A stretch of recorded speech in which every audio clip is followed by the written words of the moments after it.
Good evening and welcome to the Wilson History Oration. My name is Dr. Peter Hobbins. I'm from the Australian National Maritime Museum and I'm also the president of the PHA in New South Wales and ACT. I'm stepping in tonight on behalf of Lucy Bracey, who's the chair of the Victorian and Tasmanian Association, who very happily is in the United States at the moment. So I would like to begin though by acknowledging that acknowledge the traditional custodians of country throughout Australia and honour their continuing relationship to land, waterways, community and history. And on this day, as we gather to talk history, I acknowledge the Kulin peoples as traditional owners and custodians of the land where I'm joining you tonight from central Melbourne. And I'd like to pay my respects to their elders past and present. Now, there's about 400 professional historians around Australia working for governments, museums, heritage practices, and for themselves. I tend to define professional historians as people who are paid to research and communicate the past with a specified endpoint in mind. Professional Historians Australia is our peak body representing our calling, and tonight we have many participants from state and territory PHA bodies right around Australia, including our presenter, who will be introduced in just a moment.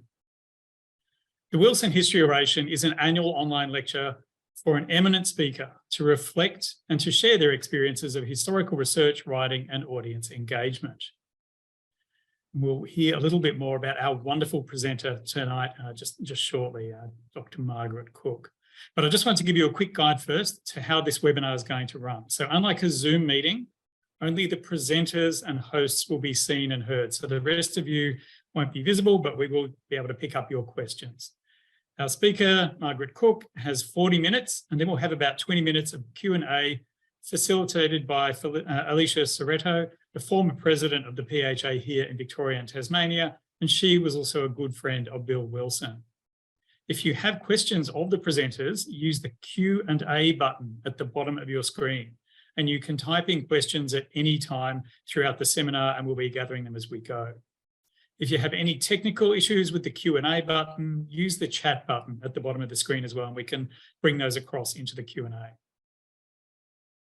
If a presenter's internet connection becomes slow or disrupted, we'll turn off their video and they'll continue with voice only. So don't worry, the show will go on. And we're also recording tonight's webinar and that'll be available shortly as well. And of course, do please keep your questions polite and respectful.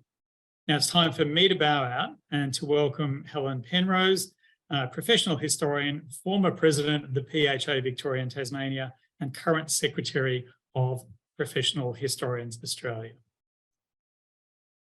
Thank you, Peter, and good evening, everybody. It's my enormous privilege to introduce Bill Wilson to you tonight, tell you a little about him.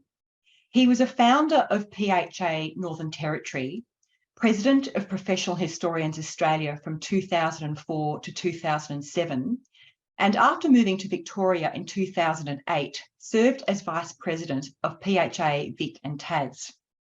He was a crusader for our high standards of national accreditation. He was hugely committed to the PHA in general, and he was a wise and thoughtful man and leader. Warm and generous with his time, Bill Wilson was gently encouraging of and interested in PHA members old and new, and in their huge variety of work. He used his tech-savvy ability to revolutionise the administration of membership secretary duties by converting fee payments from a manual and laborious system to an automated one for PHA Vic Tas.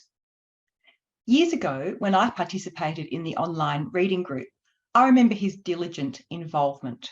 He had always done the reading on time and always offered thoughtful responses to our comments and interesting critiques of his own. Despite living so far from Melbourne, his loyal participation in so many events was also noteworthy. Bill Wilson died in 2021. To honour his memory and contribution to the profession, the first Wilson History Oration took place in 2022. The second Wilson History Oration will be delivered tonight by Dr. Margaret Cook, Research Fellow in the Australian Rivers Institute, Griffith University, and at La Trobe University. She is also a member of Professional Historians Association Queensland. She is one of Australia's preeminent historians of water, river and natural disasters. Her recent publications are a co-edited collection, Disasters in Australia and New Zealand, a co-authored book, Cities in a Sunburnt Country, and her book, A River, a City Problem, republished in 2023 as a second edition. She is currently undertaking work on histories of the Murray-Darling Basin while continuing to work on floods. And last night, she won a special commendation from Emergency Media and Public Affairs in the Community Engagement category. The citation is for excellence in emergency communication, reducing the flood hazard, communicating lessons from history. So we offer our congratulations and we welcome Dr. Margaret Cook and look forward to hearing her presentation, Inundated, Floods, History and High Water. Thank you, Margaret. Thank you so much for that generous introduction. I'd also like to thank Peter for introducing the session tonight. I shall just share my screen. There we go. I'm speaking to you from the lands of the Yagara people, and I acknowledge their centuries of care of this continent's lands and waters, and I pay my respects to their elders past and present. And it's their lands and waters that I'll be talking to a bit about tonight. It's actually a great honour for me to give the Wilson History Oration today, particularly as I had the pleasure of working with Bill Wilson on the Professional Historians Association National Committee in the early 2000s, when I was a Queensland representative and he then was representing Northern Territory. Bill was delightful company and an absolutely passionate historian, and it seems incredibly appropriate that this oration is named in his honour. Thank you to the PHA for considering me worthy of giving this talk. I'd actually like to begin by giving you a brief background about me, because that'll help put the oration in context. Put succinctly, I was a social historian, then a heritage practitioner, and now I'm a disasters researcher and academic. But the detail might help illuminate the path that I've taken to get to today. I did an honours degree in history from the University of Queensland, and after that I worked in local government in a heritage department, which taught me about planning and building regulations. From 1994, I ran my own business as a consultant, working on contracts in heritage, museums, oral history, and commissioned histories. As every single job I did was different, it gave me really excellent training in researching in various repositories with all sorts of sources. The heritage work made me attuned to places and their settings, and oral histories and museum work have trained me in interviewing people for social history and writing histories in very different formats.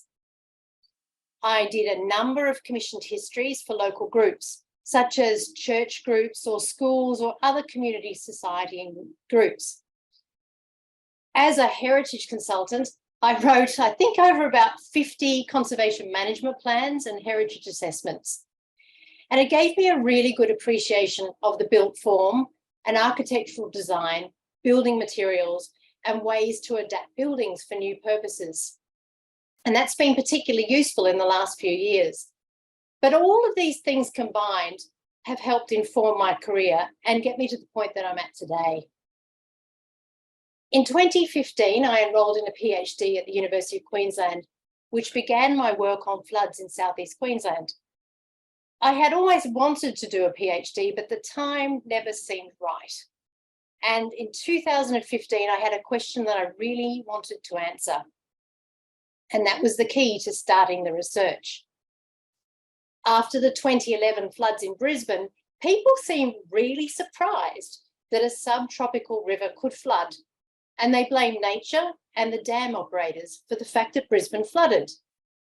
This intrigued me because we live on a floodplain, and I really wanted to research this in depth.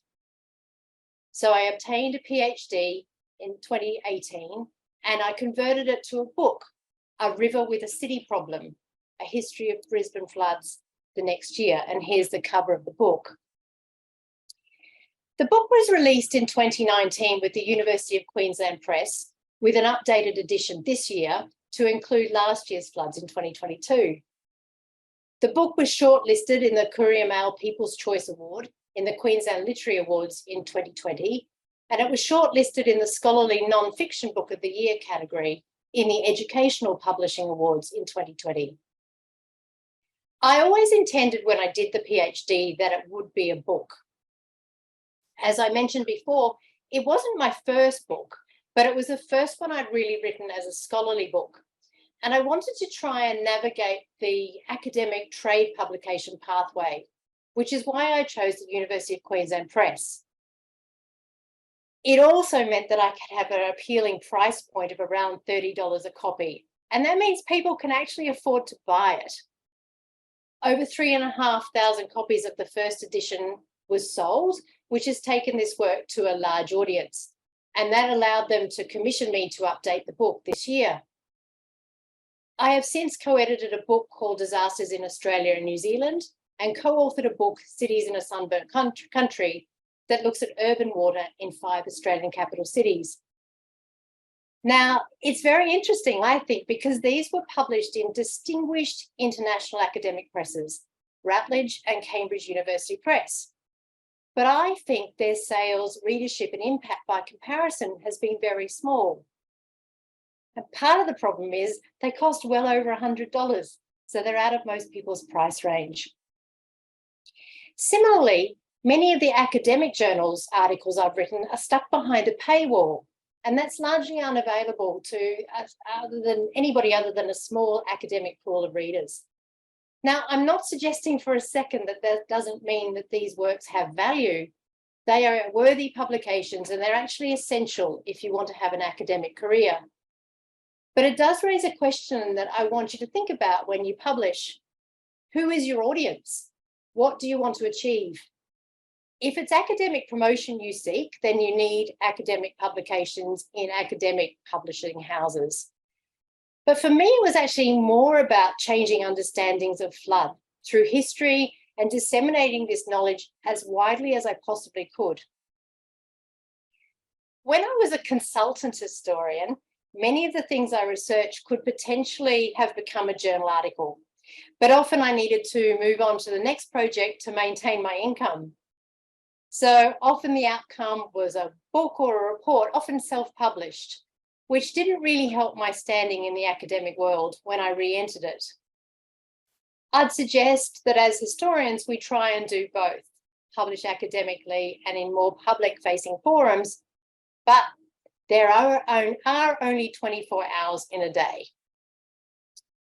After graduation from my PhD, I had some contract work as a lecturer at Central Queensland University and as a research assistant at 6 different universities around Australia. That was followed by a 3-year part-time academic contract at the University of the Sunshine Coast, which is how I really could enter the university sector. And I completed a grad cert in tertiary teaching, so I can now be more of an academic teacher. I now have a part-time, short-term, 2-year contract at the Australian Rivers Institute at Griffith University, and now a 2-year contract at La Trobe University, working on projects in the Murray-Darling Basin. They're both part-time, but together they make up a full-time job. But it's casual and it's not ongoing. And I consider myself now an academic historian and a professional historian and a public historian, although I'm no longer consulting because I've run out of time. This means that my work is traditional scholarship, archival and secondary source research, oral history and fieldwork, and analysis and writing of books and journal articles. But I also do public talks, media work, and community engagement. Tonight, I want to discuss how I have found wider audiences for my work and the assortment of outlets and forums that historians can use to disseminate our work. I want to offer my insights into how my approach has made an impact on history, how it's impacted on others, and how it's impacted on my scholarship. We all approach our work differently, and I hope tonight just to give you some insights into my way of doing history. The question that you might be wondering is, why did I choose disaster research? Well, I actually find disasters a fascinating field of study, as they are moments of crisis when the fissures in society that are usually hidden undercurrents, such as the political, social, economic, and psychological tensions, are starkly revealed. The event is dramatic. It's a flood or a bushfire or a cyclone, and how the community reacts to this event tells us much about societal values and culture. How we choose to recover from these events and manage disasters is a cultural thing, and it reflects values and priorities of our communities. Where we build and put people at risk exposes inequity in society, such as political power, and it brings socioeconomic realities into stark relief. As a social and environmental historian, and having been a heritage consultant for decades, I enjoy bringing the environment together with people and place, to be able to ask different questions and analyse the world around me in ways that help me explain the present and might help guide the future a little. My research has historical depth, but it also has real-world applicability, as the saying goes, which also increases its appeal for me. It allows me to contribute to current debates about disaster, climate, sustainability, and urban growth. I feel very strongly that my way of doing history has been shaped by my career as a professional historian. I have been a member of PHA Queensland since its formation in 1992. I was actually its first associate member in the days it was formed. Public history and professional history was my formative training in the profession, and it's been a wonderful grounding for what I do now. My historical work has always had a public-facing outlook and applied approach, far more than, say, a theoretical approach. And I have worked with multiple disciplines for a wide variety of purposes and audiences.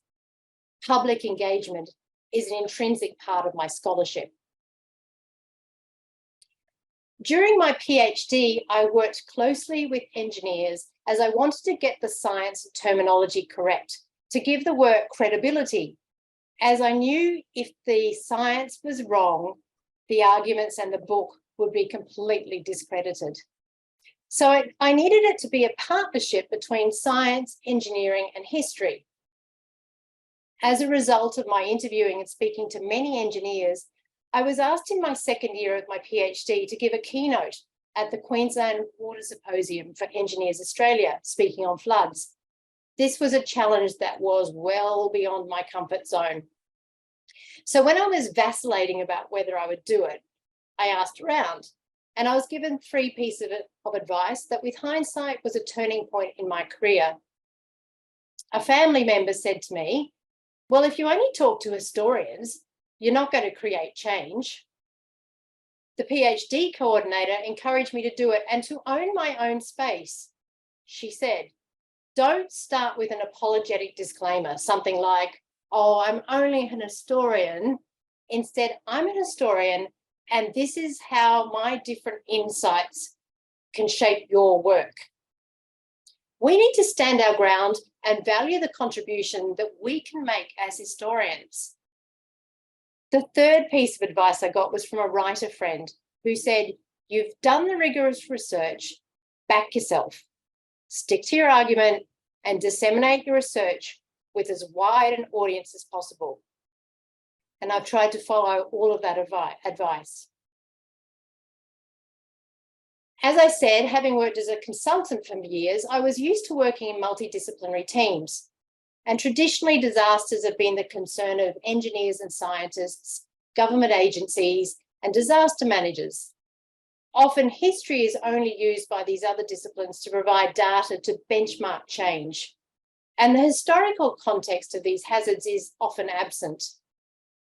Historians recognise that today's issues have long histories that inform and have shaped the present. And this is particularly relevant in how we understand and manage disasters.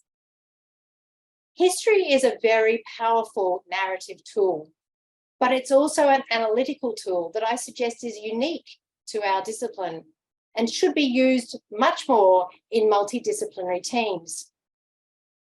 Complex problems like disasters and climate change need various forms of knowledge, and the disciplines must work together. The release of my book in 2019 was a game changer for me, as the growing community awareness of a river with a city problem led to further opportunities. In 2019, I was invited to speak about my book at the Brisbane-based Flood Community of Practice, a collective of 600 experts working in disasters within state and local government departments, or insurance, business, or professions, including architects, planners, and engineers. It also includes universities and the Red Cross. So here's me talking to some of these flood community practice events. I joined the group in 2019. Membership is international, and I'm the only humanities scholar in the group.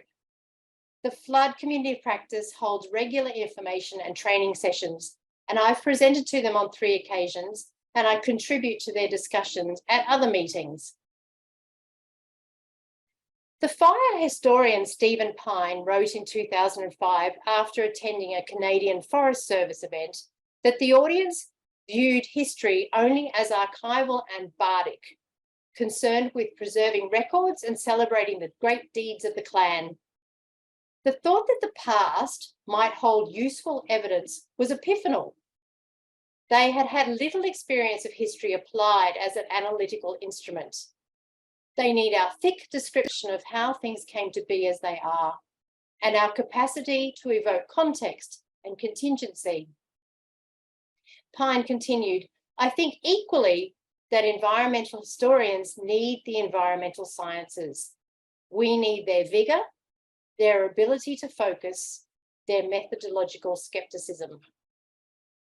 I would say that my experience in this field totally concurs with Pine. I've been told by many that they have never thought about the things that historians think about and the things we uncover, and it has made them think differently. Now, this sounds like a very bold claim, and as an historian, I feel the need to provide evidence to substantiate this, as we are trained to do. When I updated my book last month, I got a lovely bulk of emails and messages, and I received a number from water and disaster people that made me realise that my work has had an impact beyond history. An engineer said, it's so great when people from disciplines beyond flooding have a chat about your book and you hear such a big shift in their understanding of floodplain management. The positive impact it has had is immense. A hydrographer said, it's a must-read for the Australian Hydrographers Association members. While it is focused on the Brisbane River, this approach could and should be translated to many urban river systems in Australia. Well, I can tell you, I'm definitely going to use these quotes in my next job application and on grant applications when I have to demonstrate engagement. But I share these quotes with you now to show how history can have an impact beyond historians into the wider community. When I reflect on this and my scholarship, I think my involvement in the flood community practice has had reciprocal benefits. I attend their meetings whenever I can, which are held on best practice in disaster management. My historical research is informed and enriched by their technical knowledge, and they share their different perspectives with me. I also have a forum in which to test my ideas and possibly develop future research partnerships. It has required me to think in different ways with new questions. This keeps the research interesting and dynamic. And one of the many things I love about research is the thrill of the chase, the hunting down information that can answer new questions. And I'm sure many of you listening can relate to this. I slowly built a reputation as a flood historian. For anyone in the audience who works as a consultant historian, you will know that often networking and word of mouth referrals offer the best opportunities. At first, I took every single invitation I could, But as things got busier with a full-time job, I had to become a bit more strategic in my acceptances as these became extra commitments. I chose to speak to professions associated with disaster management or urban development, thereby maximising the impact of my scholarship. But I have really talked to a lot of groups. I want to briefly list a few of them so you can see the diversity of audiences that I have presented to. I've given conference papers at history conferences. I've presented twice to the annual Conference of Disaster Management Research, run by the Office of the Inspector General of Emergency Management. With COVID, the 2021 event was pre-recorded and live streamed to 300 participants globally, including NASA, which is pretty exciting. I'm an ongoing member of the Office of Inspector General of Emergency Management's research community. I presented to disaster practitioners and professional bodies, including architects, town planners, engineers, and Natural Hazards Research Australia, drawing on my historical research to demonstrate how their professions had shaped floods and could help mitigate them in future.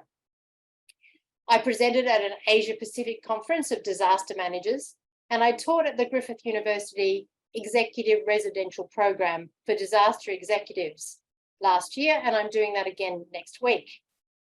I've worked with Professor Cheryl Desher in the School of Engineering and Built Environment at Griffith, who co-leads Queensland Disaster Management Research Alliance, which includes 7 universities. I've given history presentations for the Brisbane City Council and the Ipswich City Council. I wanted to speak to town planners as I feel this is a profession that can make a difference in terms of reducing the hazard. And last year, I had the honour of being invited to give the Keeble keynote lecture at the Planning Institute of Australia conference. I was cheeky and challenged them to be agents of change. The historical context I can provide, I believe, has been sought after by professional groups as part of their training. I have spoken at professional development events for town planners, engineers, and architects to inform their thinking on disaster management. In 2020 and 2021, I was invited to speak before the Asia Pacific Architecture Festival, the Australian Institute of Landscape Architects, and Women in Planning. I gave a talk to some early career professionals in Young Floodplain Managers group, which is shown here. This is my action shot of me giving a talk beside the river. And this is a lecture I gave. I have deliberately sought opportunities to bridge perceived divides between the academy and the professions and the humanities and STEM, science, technology, engineering, and maths. I seek opportunities to work with non-historians. For example, I presented with Ella Harrison and town planner Laura Gannon on floods in a webinar in 2020. And then with Ella, I published a chapter in this book on flood hazards, past, present, and future. I want to talk briefly about working with communities. I have used my academic flood knowledge to disseminate knowledge to key audiences with consistent messages using a whole lot of different channels of communication. The ultimate goal was to use history to improve community knowledge of floods, change behaviour, and create safer communities through communication. I've appeared at the Brisbane Writers' Festival 3 times, which is a couple of the slides here. I've given 30 public talks to a wide range of groups, including historical societies, council libraries, Probus, Rotary, the Moreton Bay History Seminar Series you can see here, and the Citizens Climate Lobby, Queensland.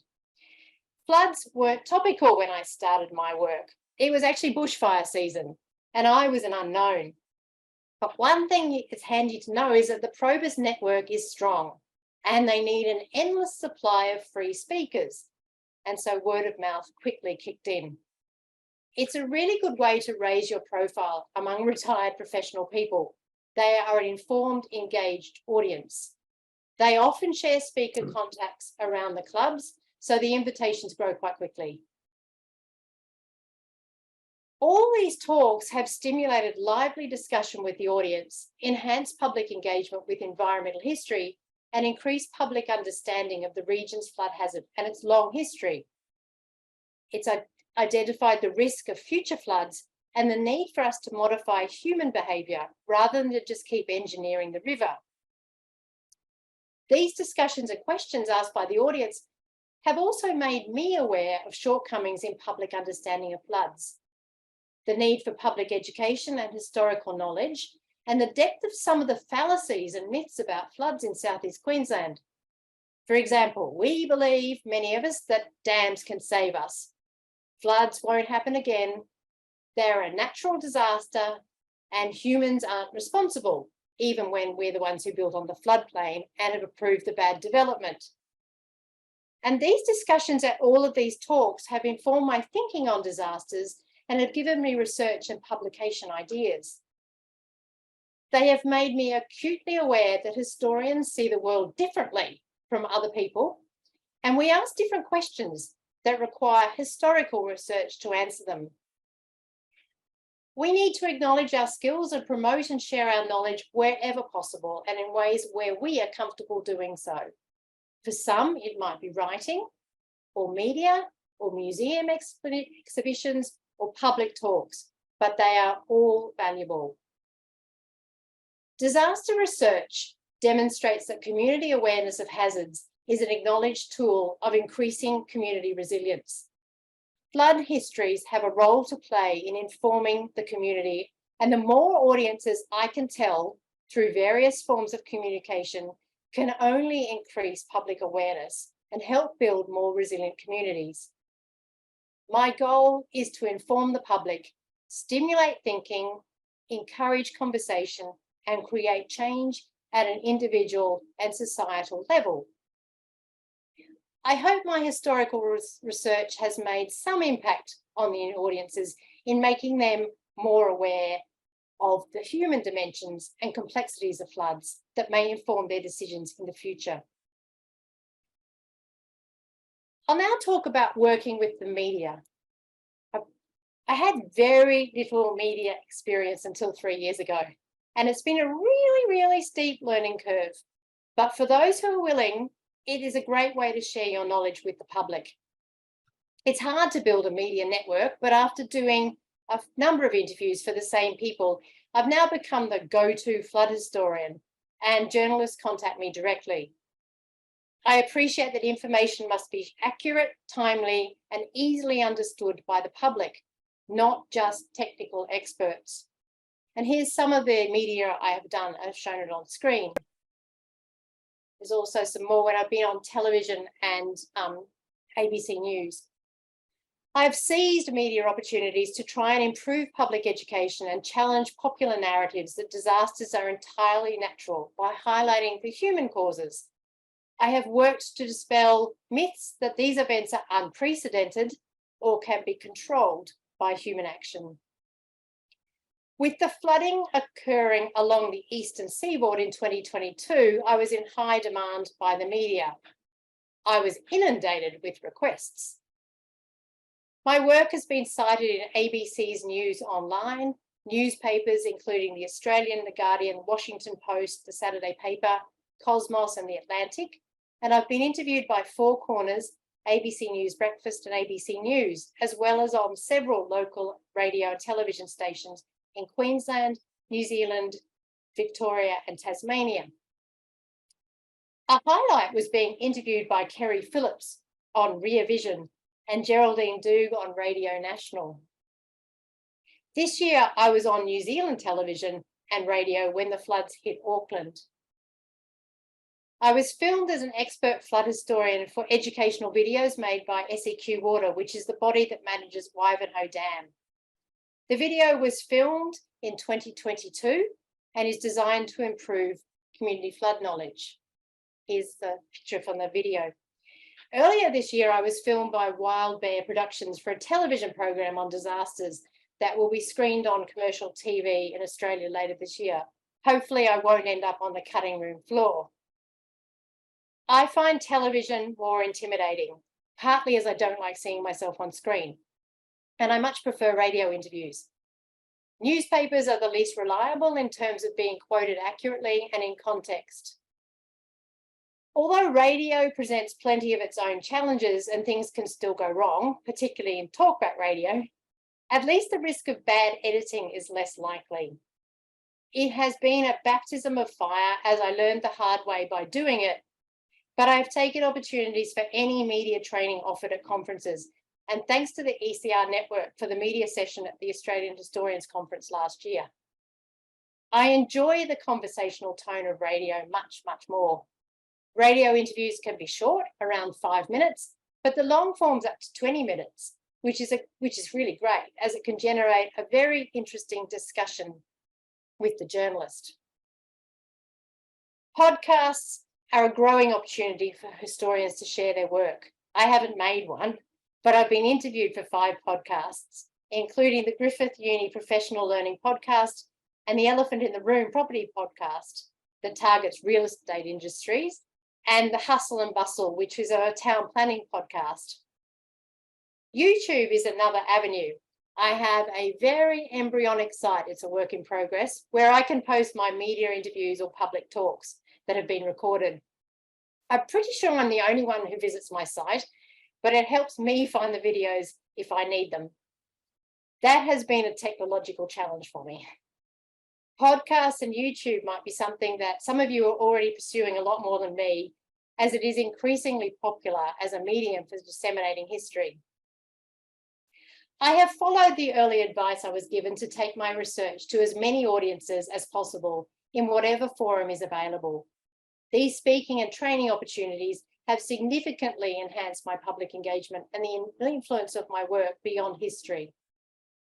Last night, as it was mentioned, I was honoured to receive a highly commended award at the EMPA, which is Australia Emergency Media and Public Affairs, for excellence in emergency communication, which was in the community section.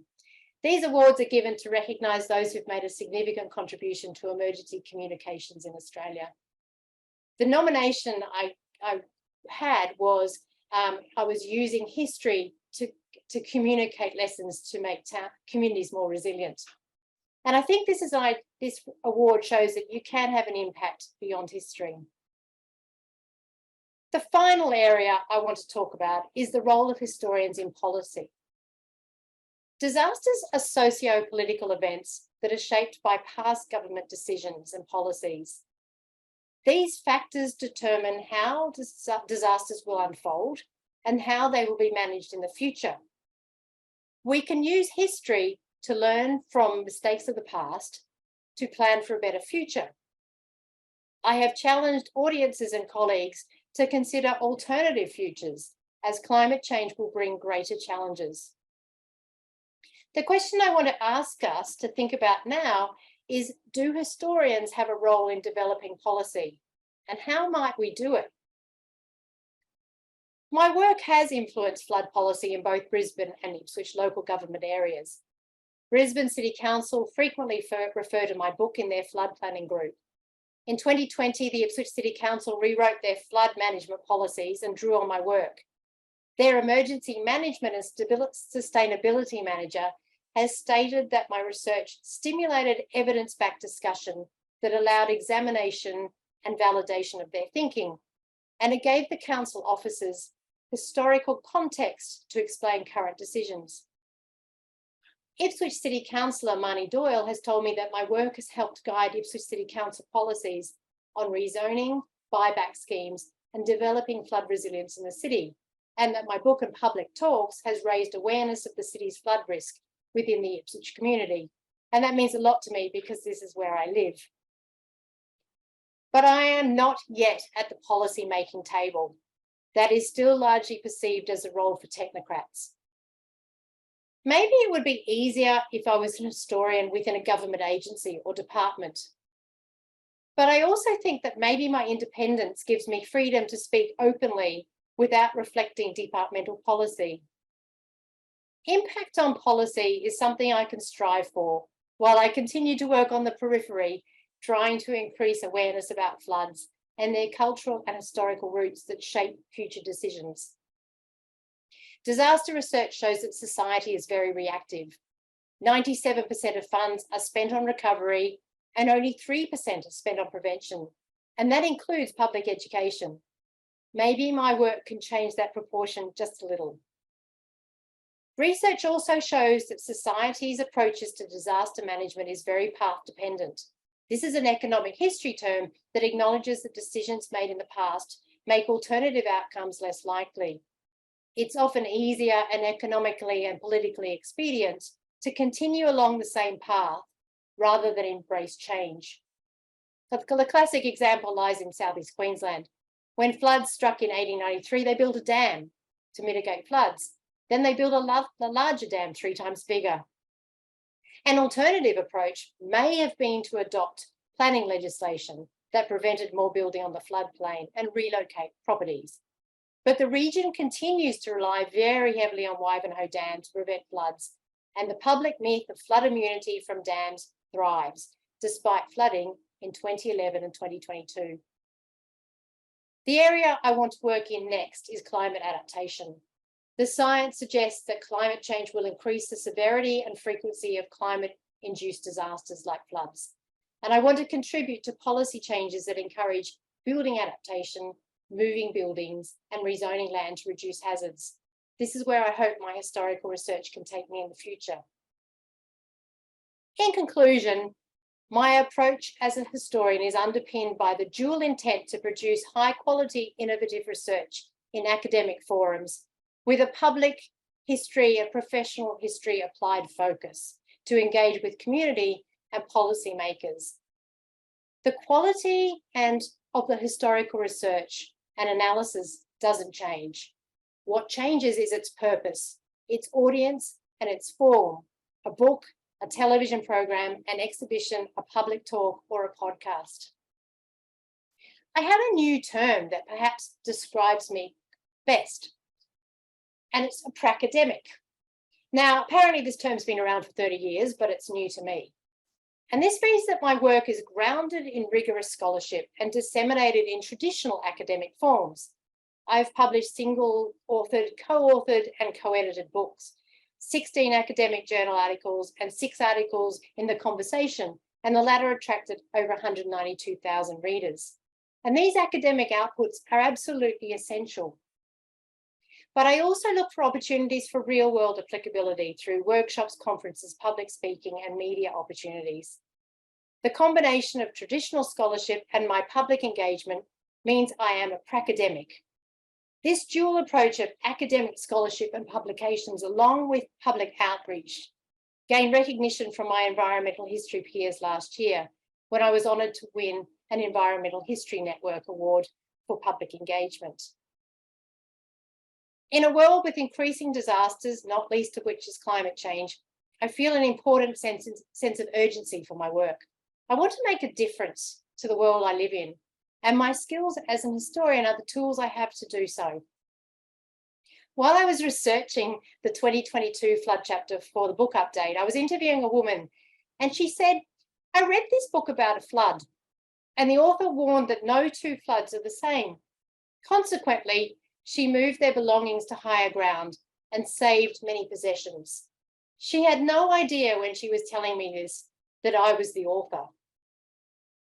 I feel that if I can prompt even one small change at an individual or government policy level that addresses Australia's climate realities and stimulates adaptive behaviour, then my work as an historian will have been worthwhile. Thank you for listening.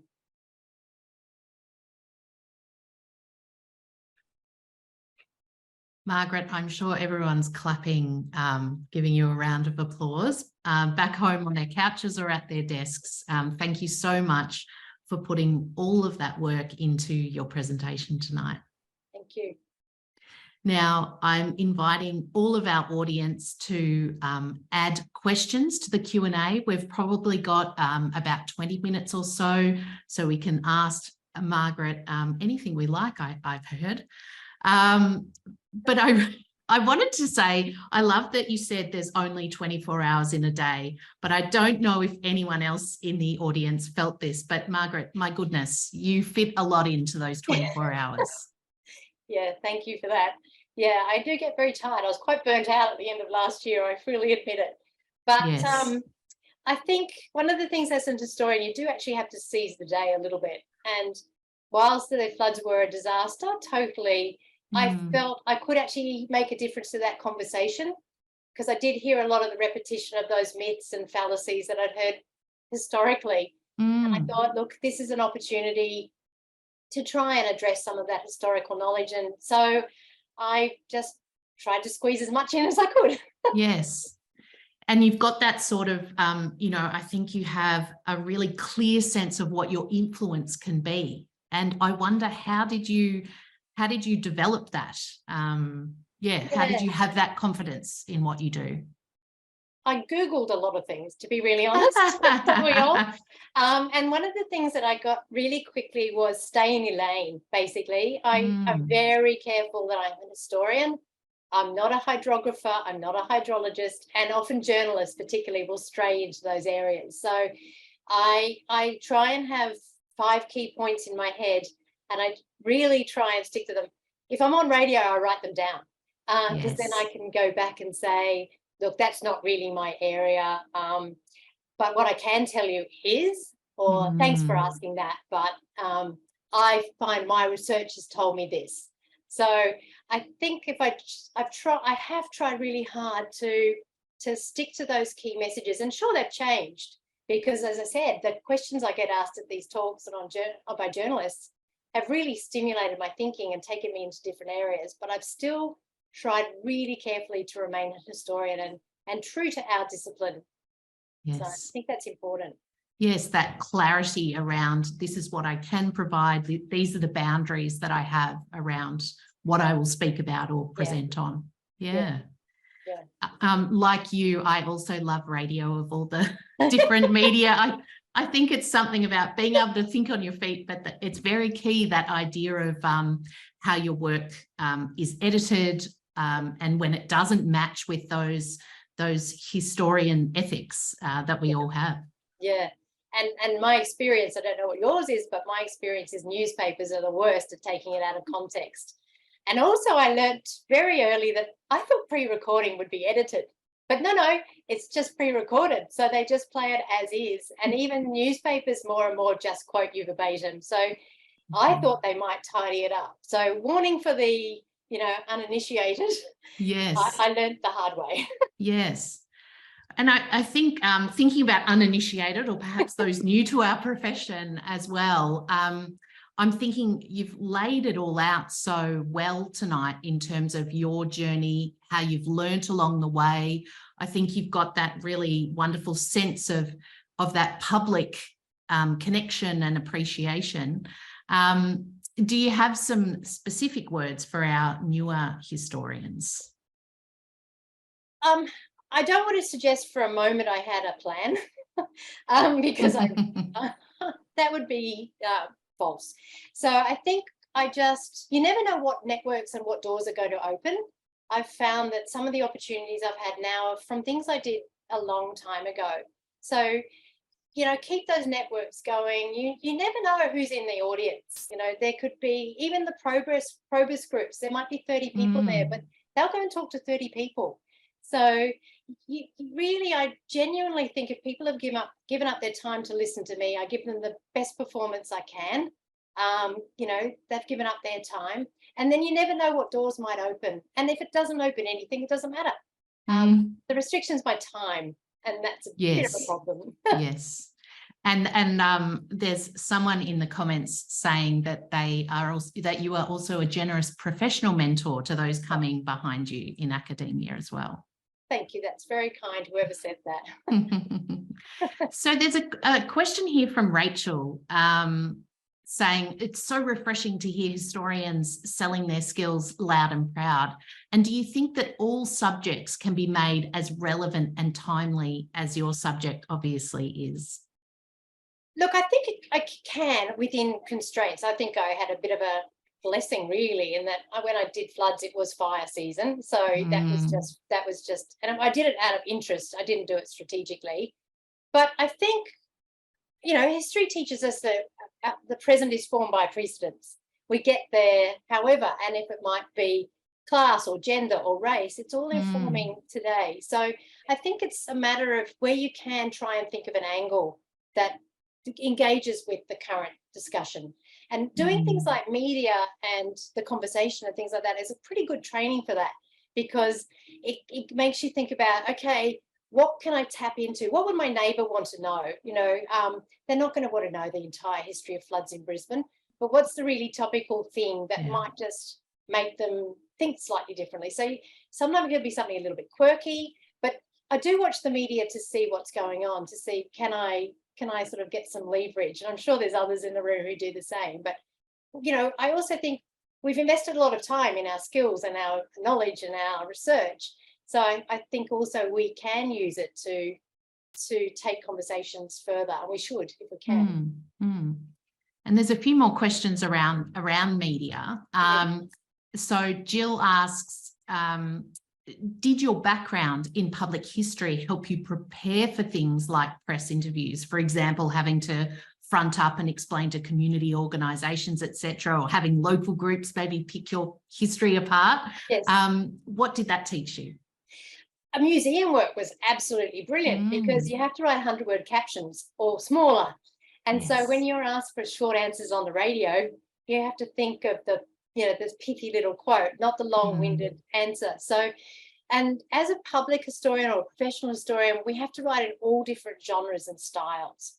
So we can do the academic language where we need to, but you can also make it more conversational. I think having done you know, histories for local community groups, that really did give me that skill set. So, and talking to elderly people endlessly when you're doing oral histories is a really useful skill. And you never, going back to your early question about young historians, when I took a couple of years out, I went backpacking and I worked looking after old people. And it just seemed like a couple of years out, but it turned out to be the best training because now professionally I talk to old people. So you never know what your life experience might help you with later. Yes, absolutely. I think, yes, if anyone is sort of wondering what direction to go in, it does all feed in some way in the end. Yeah, it does. A question from Peter for you. How important are university affiliations for your perceived credibility in the eye of media and other professions? That's a really good question. I do think it has helped. And that's a really big problem because I have now been able to do radio interviews and things without mentioning the university, particularly if I do them on the weekends. But I think it did help me get that credibility. You know, I was doing it, the book did that as well. So if you write a book or something, I think it would help. But I do think being able to say I'm a doctor of history, that has also helped. And I do think being able to say I research it, it does impress some audiences when you say I've got a doctorate in history and I work for a university. Yes. It doesn't matter with a lot of other groups, but for some it does. Yes. And I imagine it could help in you being findable as well, you know, that sort of lifting your voice and your work through the university pathway. Yes, but you can get around that. Before I did that, I have a website. So, you know, it's not a very good website, so you really have to know I exist to find me. I don't do that background bit well enough, you know, the search thingies. But so there are ways you can do it, but I do think having the affiliation as well has been a definite benefit. Yeah. And staying on the media for a little bit longer, there's a question here saying the media often likes to ask historians about lessons from history and is history repeating itself? Yes. And how do you respond to those sort of simplifications while still communicating the complexity and context of specific pasts? Yeah. Well, the chapter of my book now is called No Two Floods Are the Same. So I say that whilst there's historical precedents and whilst there are patterns that repeat, there are always nuances and differences, not least of which is history has moved on. So the power groups or the size of the city or financial situation where it has always changed. So you need to get the context right. So I'll say, yes, history will inform us to a point, but you've got to understand the complexities and nuances. And it's really good to be able to do that because it shows what we do. Because what historians do is context. Other disciplines reduce history to a date or a fact but I'm not particularly interested in the dates. I'm not, you know, I don't even win Trivial Pursuit. But it's really good when we can contextualize it and say, well, no, you've got to understand that the potato famine in Ireland was because of, you know, a disease in the potatoes, and that meant half of the country moved on or died. And that context is what, you know, is often left out of that conversation. So I think it's really interesting to be able to say, yes, history helps, but. Yes, there's more. Yeah, there's always more. There's always more, yes. But I think, you know, to take that idea of exhibition labels, etc., and sort of thinking about what are those pithy answers, what are the answers you can give to anyone, and that's how you need to communicate in a medium like radio, I suppose. Yeah, it's a bit like the water bubbler conversation. How would I distill my research down? Yes. To something that is palatable and understandable. Yeah. And I think one of the things that, again, to interrupt, I've tried to do is translate that technical science, and you know, Peter Hobbins does that with medical research all the time, and others do it all the time, where we're taking, you know, quite complex ideas of hydrography or hydrology. I mean, I've, you know, read all these hydrographer charts and so on, and talking about, I can talk the language because I felt I had to, but when you get a hydrologist to explain a 1 in 100 event, it becomes a very complicated, but I just say there's a 1% chance in any given year. And so if I can still distill it down to, you know, layman's terms, educated layman's terms, I think that's what historians can do as well. We've got that narrative skill to be able to do that. Yes. And I think, yes, as Jill was pointing out or asking about before, that idea of, you know, your public history, your consulting work could have given you that grounding in talking to such a wide range of people. I've no doubt that my public and professional history has helped me every single day. And the fact that I came to academia later, I think was a strength for me, because I brought those skills with me. Yes. Rather than do it the other way around. It worked for me anyway. As I said, I'm talking about the way I do history. I'm sure there's much better ways. And I'm looking here at questions about your book, and Mary Ellen asks, how did you pitch your work as a book? Because you said that was always your intention, that your work would become the book. Yeah.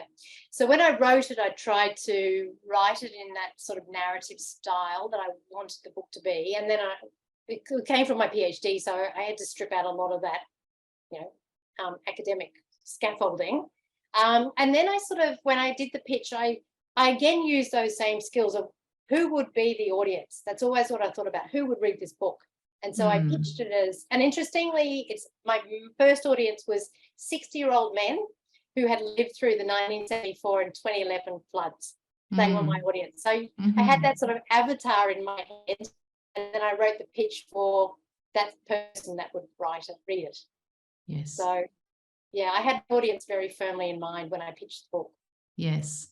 And so was that a hard sell when you were speaking with your publisher?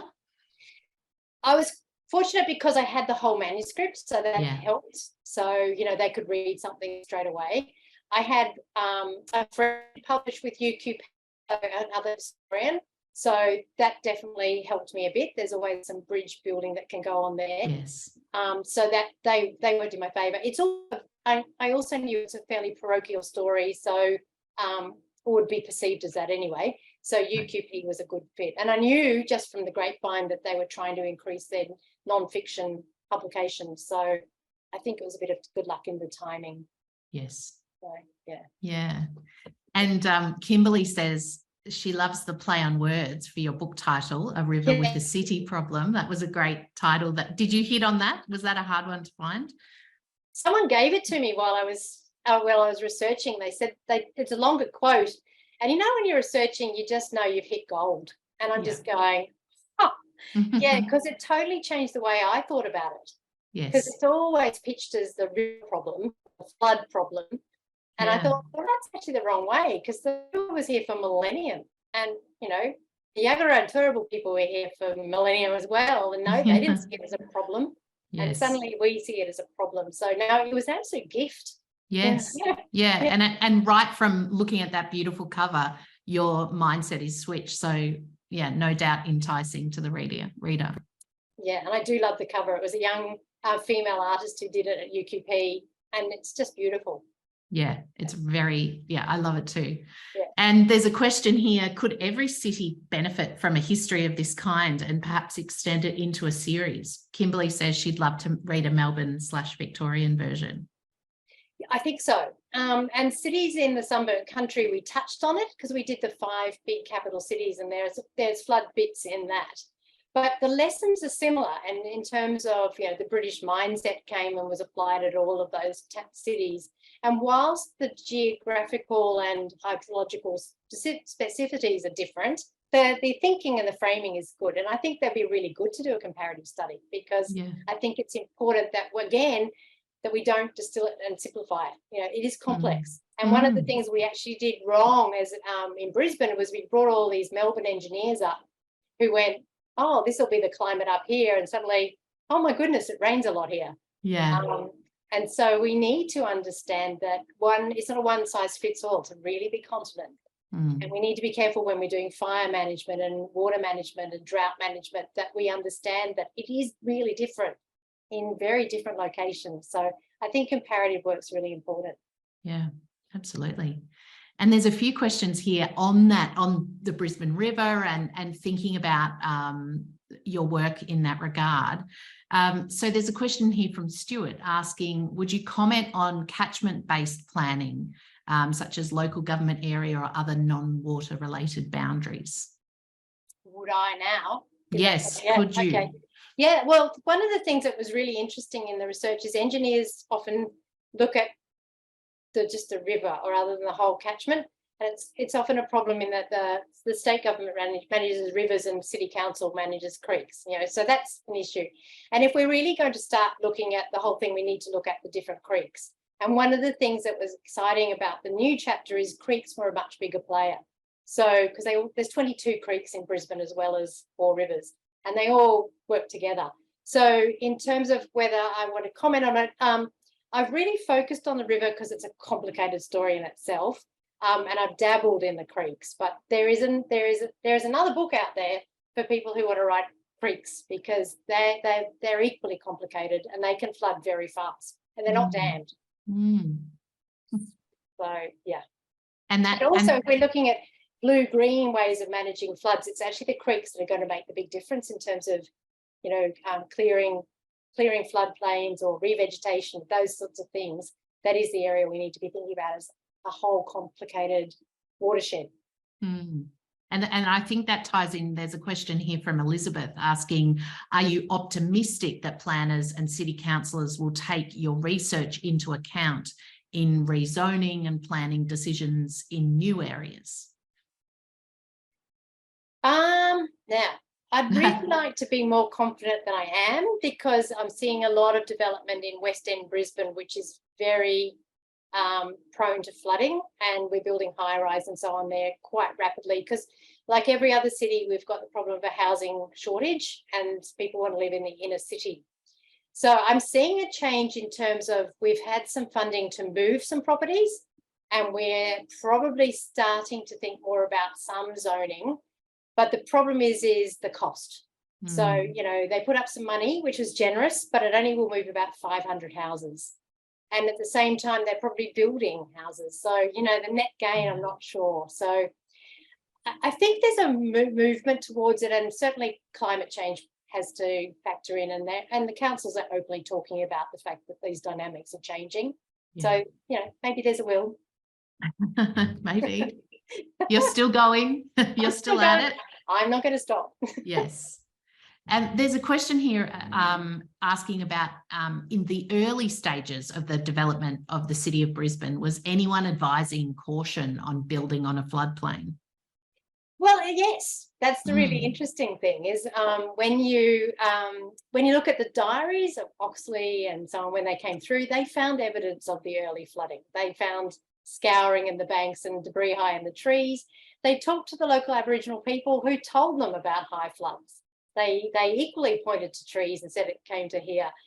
And there's a letter from the people of Crestbrook who are still there, and they get flooded every time, who were warned, but they still built there.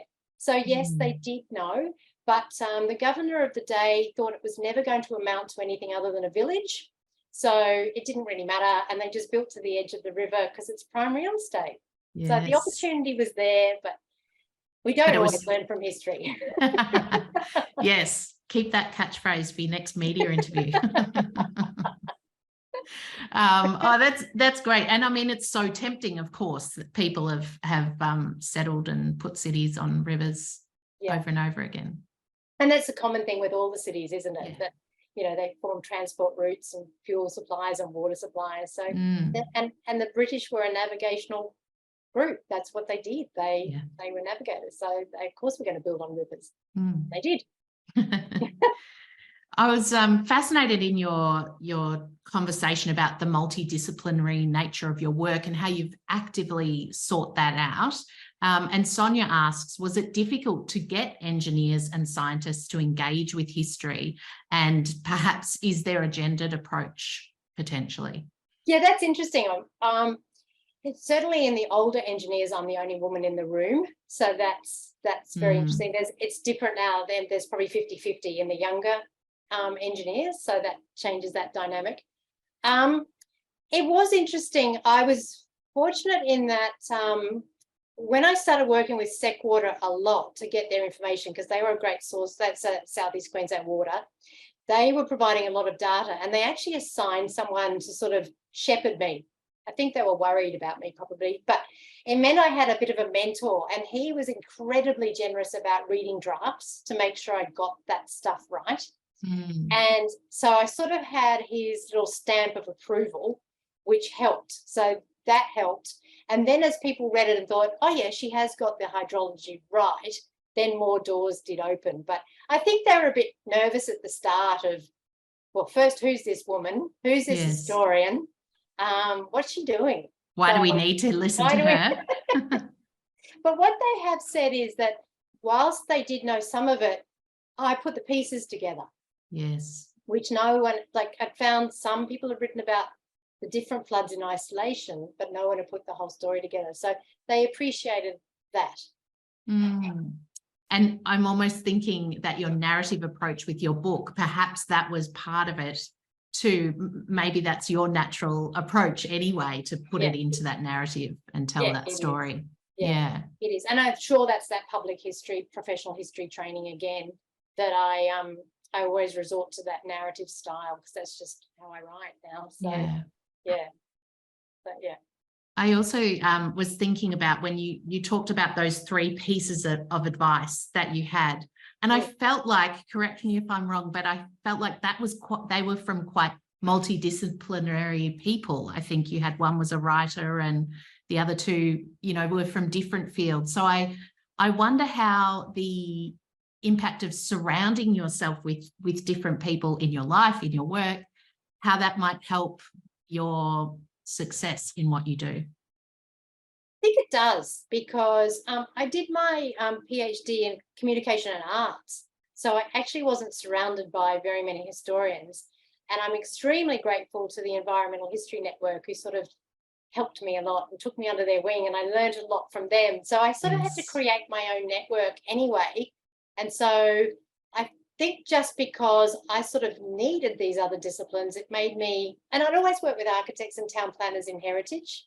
So what I love about working with different disciplines is we do see the world differently. And I always think my work's richer for being challenged by these other people. So because of the heritage work, it was instinctive for me to work with these other disciplines, because I realised how much I had enjoyed working with them and had benefited from working with them. So I sort of did it because I didn't know any other way to do it. It was just, again, that professional training that I'd had of working in different fields and with different people.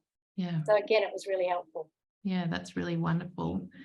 And I think we have a big audience, lots of people who are historians or who are interested in your study and your work.